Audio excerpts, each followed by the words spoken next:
لو فكره الدليل الشامل دي نفعت صراحه وحسيتها انها منظمه بالنسبه لكم، انا هعمل لكم شويه ادله شامله لكل حاجه موجوده في الماركت. ازيكم؟ لو بتتابعني او بتتابع اي حد بيتكلم عن التكنولوجي او الجادجتس هتلاقيه بيكلمك طول الوقت عن سماعات جديده وبراندات جديده داخله السوق وتكنولوجي جديده، ولكن انت مش عارف هو انهي احسن، ايه كل السماعات دي وايه كل البراندات دي. عشان كده انا قررت ان انا احط نفسي مكان السماعات دي. عامله زي العربيات، يعني لازم يكون عندك احتياجات معينه السماعه تلبي لك الاحتياجات دي، فتبقى السماعه مناسبه زي اي حاجه في الدنيا. النهارده بقى قررت ان انا اجيب كل السماعات من بيسوس ساوند، لان هم منزلين 5 سماعات جديده في السوق المصري. وعايز اقول لك لو انت دخلت على بيسوس اوفيشال ويب سايت هتلاقي عندهم اكتر من 25 موديل لسماعات مختلفه، لدرجه ان هم عاملين كولابوريشن مع بوز. يعني بيسوس وبوز عاملين كولابوريشن ومنزلين سماعات، ويمكن انا مستنيها بفارغ الصبر. عملت لكم حاجه اسمها الدليل الشامل. ايه بقى الدليل الشامل؟ شفت انت حاجه زي كده؟ انا عايز اشكر طبعا بيسوس ان هم وفروا لنا ال5 سماعات عشان نجربهم ونعمل لكم الدليل الشامل اللي في الاخر كده هيقول لك هم بيقسموا السماعات دي بأنهي شكل وكل سماعه ايه السبيكس اللي موجوده فيها، بحيث انك تعرف تختار بشكل كويس. انا عايز اقول لكم ان انا في الاخر كده كاتب حاجه اسمها تجربتي، حاطط 5 حاجات هقول لكم بقى ترشيحي، لان انا بقالي شهر تقريبا بجرب السماعات دي. وفي الحقيقه هم الكواليتي بتاعتهم كويسه والستاندرد بتاع بيسوس كويس. فكره ان البراند يبقى عنده ستاندرد عالي، يعني مش هنقعد بقى نقول الكواليتي بتاع الصوت حلو، هو خلاص الستاندرد بتاعهم كويس. مش عايز اقول بقى البيلد كواليتي حلو، لا هو الستاندرد بتاع البيلد كواليتي حلو، ولكن هنتكلم بقى في مواصفات معينه، حاطين مايكات زياده مايكات اقل، تكنولوجي زياده تكنولوجي مش موجوده، حاجه ما عجبتنيش حاجه عجبتني جدا. فصراحه الفيديو بتاع النهارده مختلف. ولو فكره الدليل الشامل دي نفعت صراحه وحسيتها انها منظمه بالنسبه لكم، انا هعمل لكم شويه ادله شامله لكل حاجه موجوده في الماركت. بص يا سيدي، بيسوس منزله البيز بي اس 2 لايت، ودي سماعه اقتصاديه سعرها 999 جنيه وبتيجي بضمان سنتين. كل السماعات اللي احنا هنتكلم عليها هتلاقيها بضمان منصور سنتين. السماعه الثانيه هي البيسوس بيز بي بي 1 نويز كانسليشن، دي سعرها 1400 جنيه. السماعه الثالثه البيسوس بيز بي بي 1 برو نويز كانسليشن، ودي سعرها 2300 جنيه. رابع سماعه هي الالي 2 اي فيت، ودي سعرها 2200 جنيه. خامس سماعه هي البيسوس بيز بي سي 1، سعرها 2000 جنيه. طب بيسوس بقى مقسمه ال5 سماعات دول ازاي؟ انا عايز اقول لك ان السماعات عموما ليها كاتيجوريز كده، يعني مفيش سماعتين ممكن يبقوا زي بعض الا في نفس الكاتيجوري. فاحنا عندنا ال5 سماعات اللي موجودين في الماركت عباره عن السيمي ان اير، دي سماعه بتكون نص بتركب في الودان اسمها كده سيمي على فكره، اوكي. وان اير دي السماعات اللي هي بتخش في الودان وفيها نويز كانسليشن، والاوبن اير دي السماعات اللي بتركب على الودان من بره.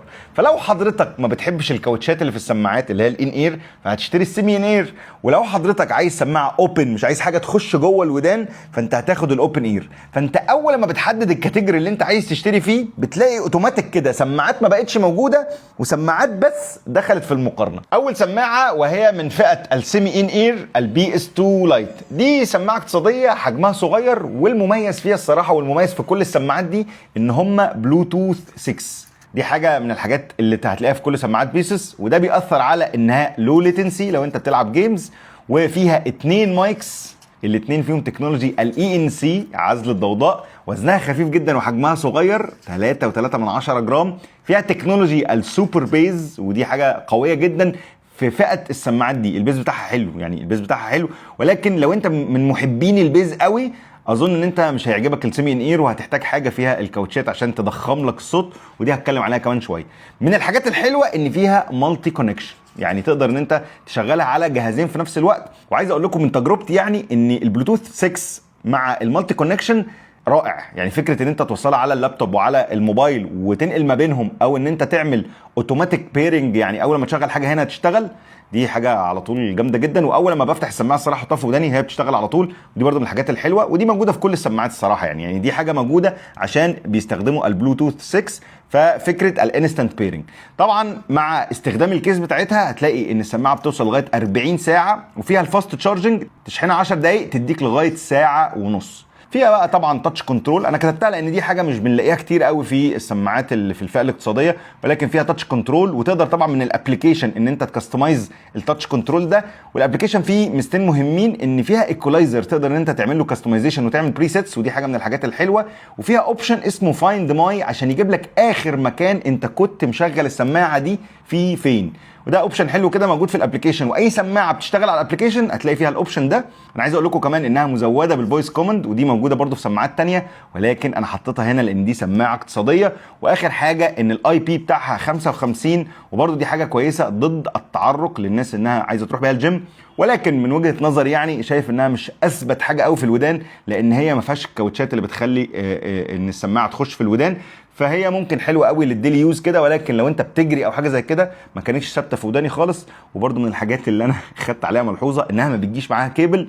هي مش حاجه يعني كبيره، ولكن لو انت بتستخدم مثلا ايفون فعندك اللايتنينج وما عندكش تايب سي، فانت مش هتلاقي معاها الكيبل، فانت محتاج تجيب لها كيبل. دي السماعه البي اس 2 لايت، ودي كل حاجه عنها. تاني كاتيجوري وهو الان اير. الان اير هم منزلين فيها سماعتين. السماعه الاولانيه هي اسمها بي بي 1 نويز كانسليشن، والسماعه دي بتشتغل برضو بلوتوث 6. وزي ما قلت لكم كده، وانس ان هي السماعه بقت ان اير، يبقى احنا نقدر نلاقي تكنولوجي الاي ان سي موجوده في السماعه، الاكتيف نويز كانسليشن، لان دي سماعه من الفئه المتوسطه، او ممكن ما نقولش متوسطه قوي، يعني هي اعلى من ال1000 جنيه. اوكي، السماعه دي فيها 4 مايكس، ودي حاجه من الحاجات الكويسه. فيها تكنولوجي الاي ان سي برضو. الدرايفر بتاعها كبير، 12 مللي درايفر، ده للناس اللي بتحب البيز او بتحب ان الدرايفر بتاعها يكون كبير. الكيس بتاعتها الباور بتاعها بيقعد لغايه 41 ساعه، والسماعه نفسها تقدر ان انت تشحنها في الشحنه الواحده تشتغل معاك 7 ساعات، ودي حاجه برضو من الحاجات الحلوه. اي بي 55، وطبعا بلوتوث 6 زي ما انا كلمتكم من شويه. بتشتغل على الابلكيشن، والابلكيشن بيجي عليه اصلا 24 ايكولايزر بريسيت. وفيها حاجه حلوه كده في الابلكيشن، ودي حاجه لاحظتها، ان كل سماعه في الابلكيشن بيدوا لها كده زي فيتشر، حاجه كده مميزه ليها، يعني حاجه اسمها السليب فيتشر. يعني ايه السليب دي؟ ان انت بتشغل على السماعه حاجه مثلا صوت البحر لمده 15 دقيقه، بحيث ان هو يساعدك على الاسترخاء. اوكي، فيها تكنولوجي السوبر بيز، ودي حاجه من الحاجات اللي كنا واخدينها قبل كده في السماعه اللي قبل كده. دي حاجه حلوه قوي، والسوبر بيز هنا اقوى بكتير قوي من السوبر بيز اللي موجود هنا، لان دي سماعه بتخش جوه الودان، فعازله تماما عن الضوضاء اللي حواليك. فيها حاجه اسمها الامبيانت مود، انك تقدر تتحكم في الترانسبيرنسي اللي موجود، ان انت تخلي المايكات تسمعك ايه اللي موجود حواليك، او الاكتيف نويز كانسليشن، او النورمال مود، وده عن طريق الابلكيشن. طبعا بتشتغل على مالتي كونكشن، يعني تقدر تشغلها على كذا جهاز. والمميز فيها ان النويز كانسليشن بتاعها بيوصلك لغايه ماينس 43 ديسيبل. وعشان تفهم الماينس 43 ديسيبل، انا اقدر اقول لك ان السماعه البرو بتاعتها بتوصل لماينس 50. يعني في ناس بتبقى عايزه عزل، بس الضوضاء اللي حواليها ناس بتتكلم، وفي ناس بتبقى عايزه عزل جنبها لودر مثلا، فانت دايما دور على الماينس كام ديسيبل. فكل ما الديسيبل زاد، كل ما انت قدرت تعزلك تماما عن اللي حواليك. انا كشخص، ولا اقولها في الاخر؟ اقولها في الاخر. انا عايز اقول اهو، انا كشخص مش بحب العزل اللي هو يخليني اصدع ده، ولكن في ناس بتبقى عايزه كده عشان طبيعه شغلها، ودي الحته اللي كنت بقولها في الاول. فدي السماعه البي بي 1 ان سي. برضو ما عجبنيش ان ما جاش معاها كيبل، يعني او مش ما عجبنيش، يعني خد بالك ان ما جاش معاها كيبل، لان انت لو بتستخدم لايتنينج مش هتعرف تشحن هذه السماعه من غير التايب سي، هي بتشحن بالتايب سي عادي. نفس الكاتيجوري بقى في سماعه تانية اسمها البي بي 1 نويز كانسليشن برو. خدوا نفس كل حاجه موجوده في السماعه دي، ولكن زودوا عليها الست حاجات دول. يعني الست حاجات دول هم الاضافه عن السماعه دي. السماعتين تقريبا شبه بعض، لكن خلينا النويز كانسليشن ماينس 50 ديسيبل، ودي العزل بتاعها اقوى بكتير. والمايكات هنا بقوا 6 مايكات للناس اللي بتحب تعمل مكالمات والكلاريتي في المكالمات. الكيس نفسها بقت 55 ساعه، والسماعه لوحدها بقت تقعد 12 ساعه. طيب بالنسبه بقى للكواليتي بتاعت الصوت، وده اللي حصل فيه امبروفمنت جامد جدا، بقينا نستخدم تكنولوجي الهاي ريز، السيرتيفيكيشن بتاعت الهاي ريز، والكودك اللي هو ال دي اي سي، وده كودك بيدينا 24 بت و990 كيلو بت بير سكند لمزيكا كواليتي بتاعتها عاليه جدا. يبقى انا لو راجل عايز اشتري حاجه ليها علاقه بالمزيكا، انا بحب المزيكا وعايز اسمع السوبر بيز بكواليتي عاليه وهاي ريز تكنولوجي، فهنلاقي ان السماعه البي بي 1 برو هي دي المناسبه للاوبشن ده ب6 مايكات بالاكتيف نويز كانسليشن اللي هو -50. فكل الحاجات اللي موجوده هنا هي موجوده هنا بلس الاجزاء دي، وعشان كده السماعه دي بقى اسمها البي بي 1 برو. يبقى في العاديه وفي البرو، الفرق بينهم تقريبا 1000 جنيه. نيجي بقى لاخر كاتيجوري وهو الاوبن اير ايربودز. دول بقى بيعملوا ايه؟ دي السماعات للناس اللي ما بتحبش ان السماعه تبقى موجوده جوه الودان. خلاص في ناس بقى قررت انها عايزه تبقى في تواصل مع الناس اللي حواليها ومركبه سماعه تسمع عليها مزيكا او محاضرات او اي حاجه او ترد على مكالمات، ولكن لما حد يجي يكلمك انت تقدر تتكلم معاه. وانا شايف ان دول اكتر في الجيم يعني الحته دي. اوكي، احنا عندنا بقى موديلين. الموديل الاولاني اللي هو البي سي 1 وده رينج، نوعه رينج بيركب على الودان زي الرينج كده، والنوع الثاني اللي هو الالي 2 اي فيت. الاثنين دول بيركزوا جدا على فكره الثبات في الودان، يعني دول اكتر سماعات ثابته. ودي لما نيجي اقول في رايي هقول ايه اكتر سماعات ثابته. طيب خلينا نتكلم كده سريعا، نتكلم عن دي الاول. البي سي 1 دي الرينج، دي من المميزات اللي فيها للناس اللي ما بتحبش التاتش كنترول ان فيها زرار، والزرار ده بارز تقدر انت تدوس عليه. الاي بي بتاعها 55. في حاجه اسمها التراي كيرف. التراي كيرف ده معناها ان الكيرف اللي موجود ده ليه ديزاين معين، وتم تجربته اكتر من 5000 مره عشان يتاكدوا من الديورابيلتي بتاعته. طبعا التكنولوجي بتاعتها في المزيكا هي سوبر بيز، وفيها 4 مايكات، والاربع مايكات دول فيهم تكنولوجيا اسمها النويز ريدكشن، 12 ملي درايفر ومالتي كونكشن بتشتغل على جهازين في نفس الوقت. الكيس دي بتقعد 38 ساعه، والسماعه نفسها بتقعد 7 ساعات ونص في الشحنه الواحده.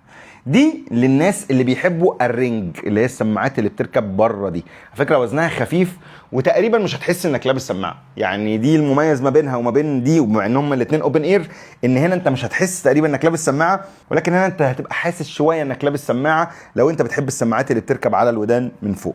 طيب دي اسمها ايه؟ دي اسمها الالي 2 اي فيت. ومن كلمه فيت هنا هنعرف ان السماعات دي بتبقى متخصصه اكتر لبتوع الرياضه. السماعه دي برضو فيها تكنولوجيا السوبر بيز بتاع بيسس، فيها 2 مايكس، وفيها اوبشن السكيور فيت، ان هو بيضمن لك ان مهما انت اتحركت بالسماعه دي هي بتفت على الودان، بتمسك في الودان. الوزن بتاعها خفيف جدا 8.8 جرام. فيها حاجه اسمها انتي ساوند ليكج، لان الناس اللي بتركب سماعات اللي هي الاوبن اير اللي بتركب على الودان من بره بيبقى عندهم تخوف من فكره ان الصوت يطلع بره، فهم عاملين حاجه اسمها انتي ساوند ليكج، مخلين الدرايفر بزاويه 20 درجه كده بس الصوت بتاعه يطلع على الودان والصوت بتاعه ما يخرجش بره. يعني انت لو بتتكلم مكالمه ما تقلقش ان الناس اللي حواليك يبقوا سامعينها او لا. اوكي، فدي برضو تكنولوجيا حلوه.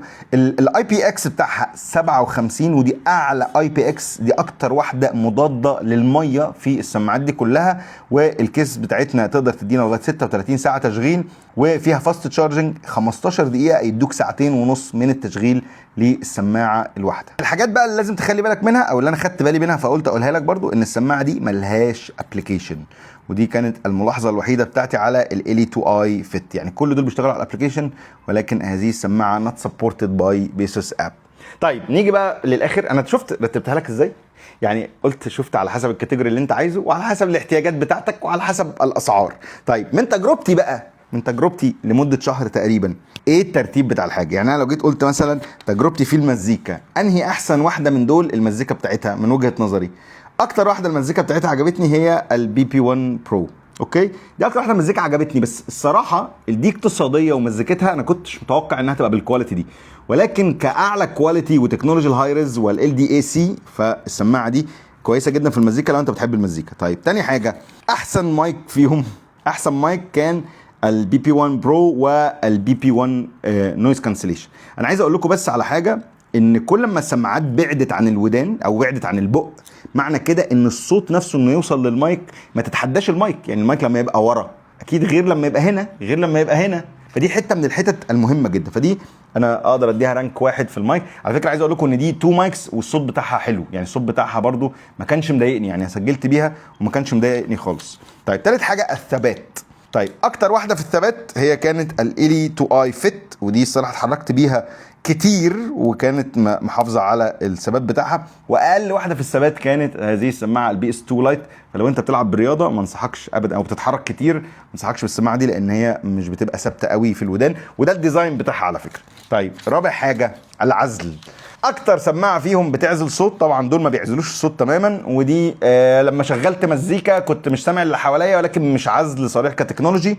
دي سماعه كانت العزل بتاعها قوي، ودي سماعه كان العزل بتاعها قوي جدا، لان الكاتيجوري بتاعها بيعزل بشكل اقوى. اخر حاجه بقى وهي الراحه. اكتر سماعه من دول مريحه بالنسبه لي كانت البي سي 1، لانها هي خفيفه جدا وراكبه ورا الودان، وانا مش حاسس بيها، وبتشتغل لغايه 7 ساعات ونص. انا استحاله يعني اركبها 7 ساعات ونص، بس هي شكلها غريب شويه، بس انت ممكن تتعود عليها. بس اكتر واحده فيهم مريحه، انت مش حاسس ان انت لابس حاجه تمام. قلنا بقى واحده تانية او اوبشن تاني اللي هو الاقتصاديه، هي دي اكتر واحده اقتصاديه واصغر واحده واخف واحده، فمش هتلاقي دايما سماعه فيها كل الحاجات دي مع بعض، ولكن هتلاقي على حسب احتياجاتك. عايز راحه، عايز عزل، عايز ثبات، عايز مايك، عايز مزيكا، عايز فيديوهات تانية زي دي، قولوا لي وانا اعمل لكم فيديوهات تانية عن الدليل الشامل. انا كده شرحت لكم 5 سماعات اللي هم نزلوا السوق المصري من بيسوس ساوند، يعني الكاتيجوري بتاع بيسوس ساوند. وتقريبا انت دلوقتي تعرف تختار، وبقيت عارف ايه الكاتيجوريز اللي موجوده والتكنولوجيز اللي موجوده عامله ازاي. وعايز اقول لكم ان كل السماعات دي ضمانها مع منصور 2 سنين استبدال، ودي حاجه لو تعلمون عظيم. يعني مفيش بقى مراكز صيانه وتروح ويصلح وبتاع، انت لو سماعه لا قدر الله حصل لها حاجه، ضمان منصور اللي دخل مؤخرا لسوق الالكترونكس، وضمان استبدال. هسيب لكم اللينكات كلها في اول كومنت عشان تقارنوا ما بينهم. خلاص بقى ما تقارنوش، الفيديو ده جامد، وهصور لكم دي وانزلها لكم في الكومنت برضو، عشان لو حد عايز يقرا على رواقه كده، وقولوا لنا كده جامد ولا مش جامد.